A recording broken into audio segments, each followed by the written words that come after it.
दोस्तों आज अमेरिका को यह उम्मीद नहीं थी कि भारत ऐसा कदम उठा लेगा, मतलब अगेंस्ट टू वेस्टर्न कंट्रीज। तो अमेरिका के उम्मीदों पर खरा नहीं उतरा है भारत। हो सकता है कि आगे आने वाले समय में भारत को फिर से एक टैरिफ की धमकी दी जाए। नमस्कार दोस्तों, मेरा नाम दीपक इंदौरा है और मैं आप लोगों को इंटरनेशनल रिलेशंस पढ़ाता हूं और आप लोग मुझसे पढ़ते हैं। बड़ी बेहतरीन नॉलेज हम लोग डिलीवर करते हैं स्टडी ग्लोस प्लेटफॉर्म पर, आप जरूर इसको सब्सक्राइब करें। चलिए बात करते हैं कि आखिरकार यूएनएचआरसी मतलब ह्यूमन राइट जो कमीशन है, जो कि all over India global level पर ह्यूमन राइट्स अगर कहीं वायलेट हो रहे हैं तो उनको डील करता है, उनको प्रोटेक्ट करता है, उनको सिक्योर करता है। पहली बात तो यह है कि यूनाइटेड नेशंस जिसका फॉर्मेशन हुआ आफ्टर सेकेंड वर्ल्ड वॉर, मतलब ये मान के चलिए कि अमेरिका को अपना आधिपत्य जमाने के लिए, अपनी जो लीडरशिप है इसको दिखाने के लिए एक ऐसी ऑर्गेनाइजेशन बनी जिसको यूनाइटेड नेशंस कहा गया और इसके कई सारे ऑर्गन्स हैं। हम लोग बात करेंगे कि आखिरकार ईरान ने भारत को थैंक यू कहा है क्योंकि भारत ने वोट किया है, किसके, उस प्रपोजल के खिलाफ, अगेंस्ट में जाकर वोट किया और ईरान ने इस बात के लिए भारत को धन्यवाद दिया है। और वो भी कहां पर हुआ है, कहीं किसी कोने में नहीं, यूएनएचआरसी यूनाइटेड नेशंस के ह्यूमन राइट कमीशन की असेंबली के अंदर ऐसा देखने को मिला है।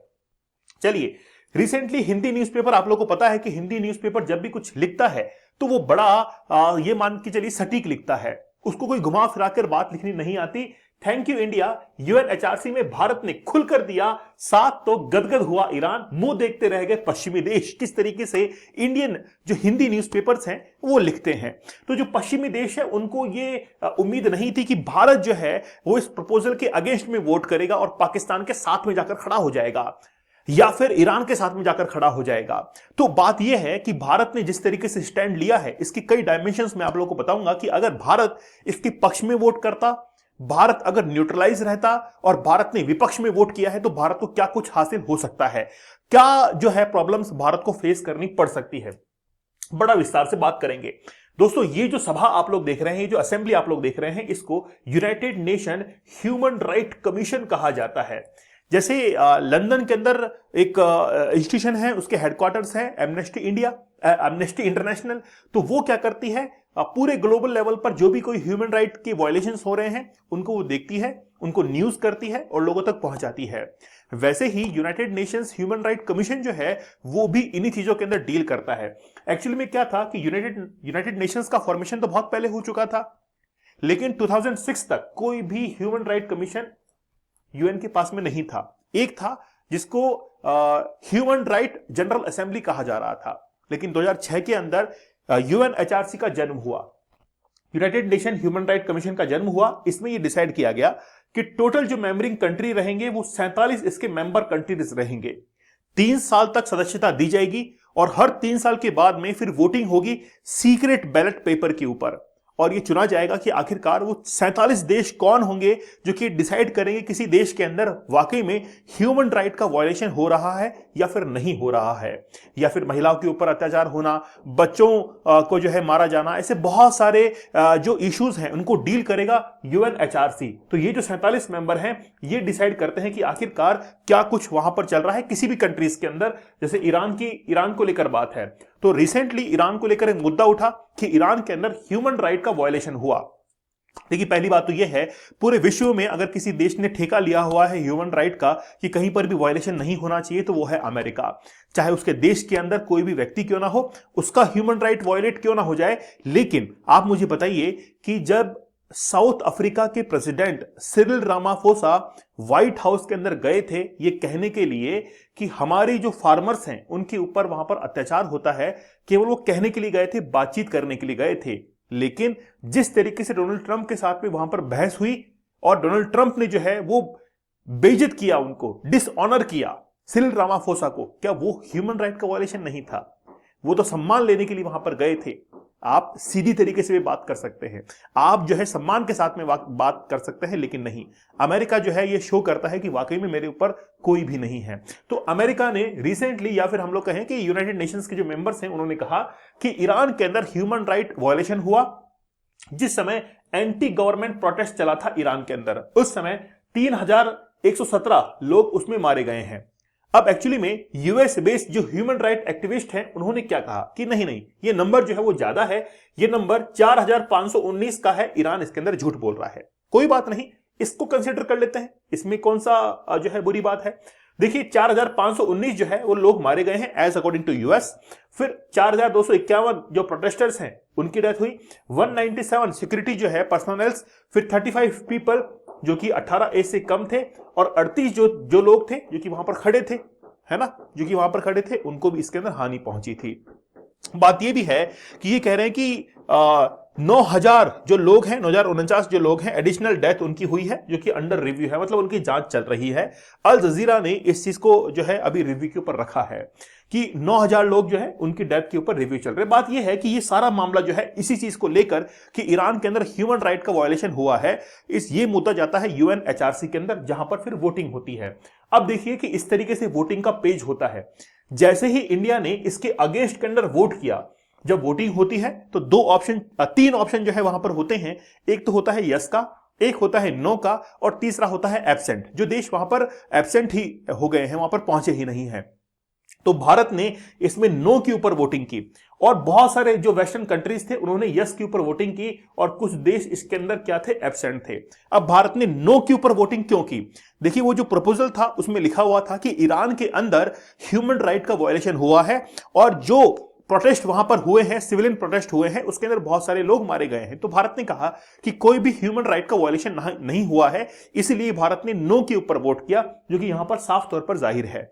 जैसे ही भारत ने नो पर वोट किया, वहां से ईरान के जो एम्बेसडर हैं मोहम्मद फताली, तो उनकी तरफ से कमेंट आता है, I extended my sincere gratitude the government of India. मतलब वो कह रहे हैं कि मैं एक धन्यवाद जो है वो देना चाहता हूं इंडिया को कि उन्होंने हमारे साथ में रहकर हमारा जो है इसके अंदर समर्थन किया है। अब आप लोगों को ये जान लेना चाहिए कि आखिरकार कौन कौन से ऐसे देश हैं जो कि इसके पक्ष में वोट डाल रहे हैं, इसके विपक्ष में वोट डाल रहे हैं, और जो इसके अंदर एब्सेंट है। मैंने शुरुआत में आपको एक नंबर बताया था, और वो नंबर था 47, मतलब 47 देश जो है वो इसके अंदर वोटिंग के अंदर पार्टिसिपेट करेंगे। ठीक है, चलिए। The resolution sought to address what it's sponsor term as detonating human right situation in Iran. मतलब जो कुछ चल रहा था ईरान के अंदर, उसको लेकर वोटिंग हुई। और कौन कौन पक्ष में है, विपक्ष में है, ये देख सकते हैं। 25 देश जो कि खास तौर पर वेस्टर्न कंट्रीज हैं, उसके अंदर अमेरिका है, फ्रांस है, जर्मनी है, ब्रिटेन, ऐसे देश जो कि वेस्टर्न खास तौर पर जो पूंजीवादी अर्थव्यवस्था है, कैपिटलिज्म जो है, उसको सपोर्ट करने वाले देश हैं, उन्होंने इसके विपक्ष में जो है जाकर वोट किया। 7 देश ऐसे थे जिन्होंने कहा कि कोई भी ईरान के अंदर ह्यूमन राइट वायलेशन नहीं हो रहा है, जिसके अंदर इंडिया था, China, Pakistan, Cuba, Venezuela, Bolivia और इथोपिया। ये वो कंट्रीज हैं जो आपको पता है कि रिसेंटली वेनेजुएला के अंदर क्या हुआ। वेनेजुएला के अंदर जिस तरीके से निकोलस मादुरो को उठाया गया, तो आप देख सकते हैं कि वेनेजुएला के बाद में फिर क्राइसिस आना शुरू हुआ क्यूबा के ऊपर, मैक्सिको के ऊपर, ग्रीनलैंड के ऊपर, कनाडा के ऊपर। और कनाडा ने रिसेंटली क्या कह दिया है? कनाडा ने हाल ही में ये कहा है कि हम जो है 101%, 100% जो है हम लोग किसके ऊपर डिपेंड रहेंगे? हमारे खुद के जो इंडिजिनियस प्रोडक्ट्स हैं उनके ऊपर डिपेंड रहेंगे। हम लोग अब बाहर से जो भी प्रोडक्ट आते हैं उसके ऊपर डिपेंडेंसी कम करने वाले हैं, क्योंकि कनाडा को समझ में आ गया है कि अमेरिका जो है वो मुझसे छल कर सकता है, कभी मुझे धोखा दे सकता है। ठीक है, तो आप देख सकते हैं किस तरीके से जिसने यूएसए ने जिसको थ्रेट किया है वो यहां पर है। लेकिन पाकिस्तान के लिए बड़ी ताजुब की बात थी कि पाकिस्तान के लिए तो बहुत मदद की है, पाकिस्तान के लिए क्या कुछ नहीं कर दिया है यूएसए ने। वहां पर पसानी पोर्ट विकसित किया है, पाकिस्तान को न्यूक्लियर एनर्जी जो है वो प्रोवाइड करवाई है, पाकिस्तान के अंदर जो ऑयल और गैस है, नेचुरल गैस है, उनको एक्सक्लेवेट करने के लिए यूएसए ने फंड किया है पाकिस्तान को, और बार बार आतंकवाद फैलाने के लिए आईएमएफ से लोन जो है वो यूएसए तो दिलवाता है। तो पाकिस्तान के लिए क्या कुछ नहीं कर दिया है, लेकिन फिर भी पाकिस्तान ने ईरान के पक्ष में वोट डाला। 14 देश ऐसे थे जो कि इसमें क्या थे, एब्सेंट थे। तो आप लोग देख सकते हैं कि अगर यहां पे साफ तौर पर जाहिर है कल को युद्ध होता है तो भारत, चीन, रशिया ये एक खेमे के अंदर होने को तैयार है अगेंस्ट टू यूएसए। तो यूएसए के ये विपक्ष में जाएंगे। इसी बात को लेकर क्या किया है ईरान ने, हमको क्या दिया है, धन्यवाद दिया है, कि ग्रेटिट्यूड जो है वो व्यक्त किया है कि वाकई में।